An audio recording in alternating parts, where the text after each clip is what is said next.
உயிர் போயிருக்கு. விஜய் கைது. திட்டவட்டமாக ஸ்டாலின் எடுத்த முடிவு. அதிரும் கோட்டை.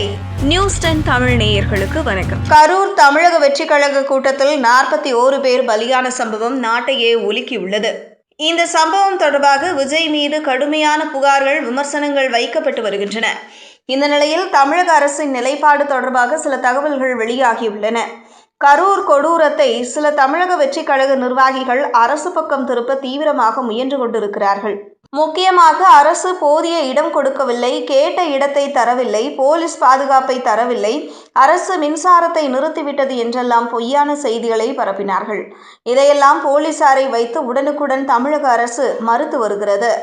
டாப் போலீஸ் அதிகாரிகளை வைத்து தாவேக பரப்பிய தவறான தகவல்களை ஆளும் திமுக மறுத்து வருகிறது. இந்த சம்பவத்தை தொடர்ந்து காவல்துறை சார்பில் எடுக்க வேண்டிய நடவடிக்கைகள் குறித்து ஆலோசிக்கப்பட்டது.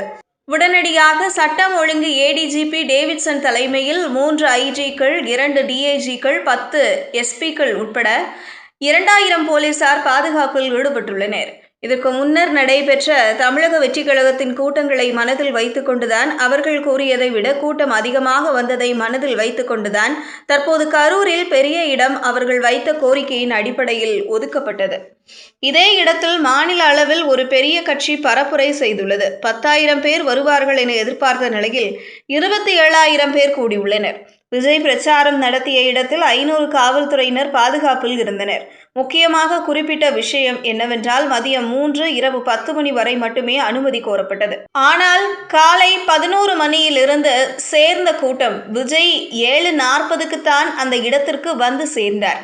அதுவரை அங்கு சேர்ந்த கூட்டத்திற்கு போதுமான தண்ணீர், உணவு வழங்கப்படவில்லை. இதுதான் உண்மை.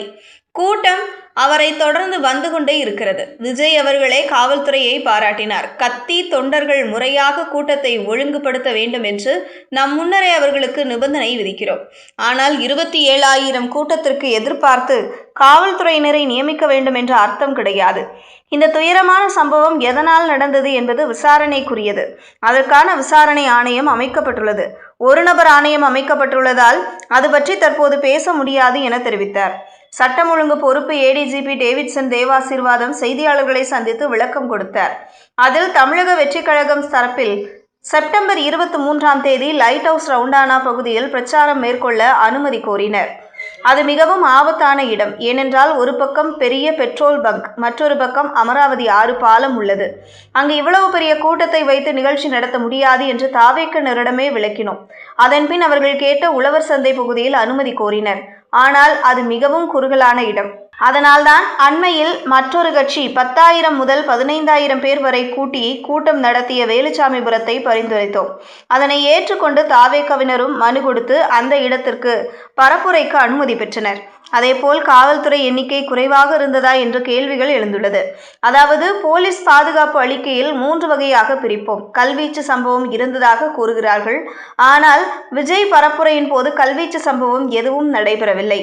தாவேக தலைவர் விஜய் கரூர் ரவுண்டானா வருவதற்கு 2 மணி நேரம் தாமதம் ஏற்பட்டது. நாமக்கல்லிலேயே தாமதம் ஏற்பட்டிருக்கிறது. கரூர் மாவட்டத்திற்கு வரும்போது 6 மணி ஆகிவிட்டது. விஜய் கண்ணாடி திரையை இறக்கியதால் விஜயை பார்க்க மக்கள் ஆர்வமாகிவிட்டனர். அவருடன் செல்ல தொடங்கிவிட்டனர். இதனால் இரு பக்கங்களில் இருந்தும் மக்கள் கூட்டம் வந்துள்ளது. காயமடைந்தவர்களை ஆம்புலன்ஸில் இருந்து அழைத்து வரவே முடியவில்லை. ஒரு நிகழ்ச்சி நடக்கிறதென்றால் அவர்களின் ஒத்துழைப்பும் நமக்கு. கரூர் டிஎஸ்பி தான் விஜய் குழுவுடன் பேசி அழைத்து வந்துள்ளார். விஜய் பேசும் இடத்தை மாற்ற கோரிய போதும் அவர்கள் ஏற்கவில்லை என்று கூறியுள்ளார். இந்த கரூர் விவகாரத்தில் புசி ஆனந்த், நிர்மல்குமார் உள்ளிட்ட 4 எதிராக வழக்கு பதிவு செய்யப்பட்டுள்ளது. TNPPDL சட்டம் உட்பட பல்வேறு பிரிவுகள் கீழ் நடவடிக்கை எடுக்கப்பட்டுள்ளது. கரூர் நகர காவல் நிலையத்தில் புசி ஆனந்த், CT நிர்மல்குமார் உள்ளிட்ட 4 எதிராக வழக்கு பதிவு செய்யப்பட்டுள்ளது.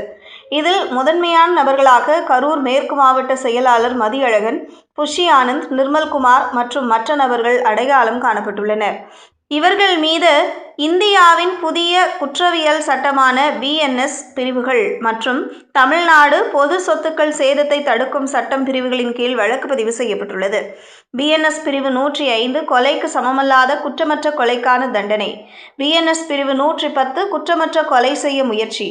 BNS பிரிவு 125 மனித உயிருக்கு ஆபத்தை ஏற்படுத்தும் அவசர அல்லது அலட்சிய செயல்கள்.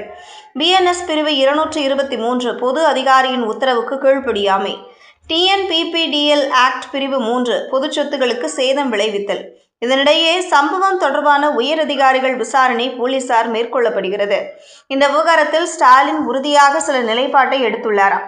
இந்த விவகாரத்தில் முறைப்படி பார்த்தால் விஜய் செய்த தவறுகளுக்காக அவரை கைது செய்திருக்க வேண்டும்.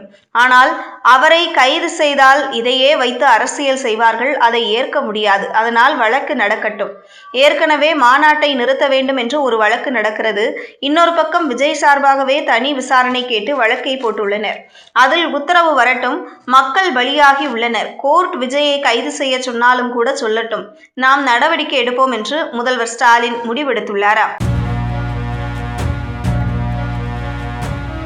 செய்திகளை உடனுக்குடனும் துல்லியமாகவும் தெரிந்து கொள்ள News 10 தமிழ் சேனலை பின்தொடருங்கள்.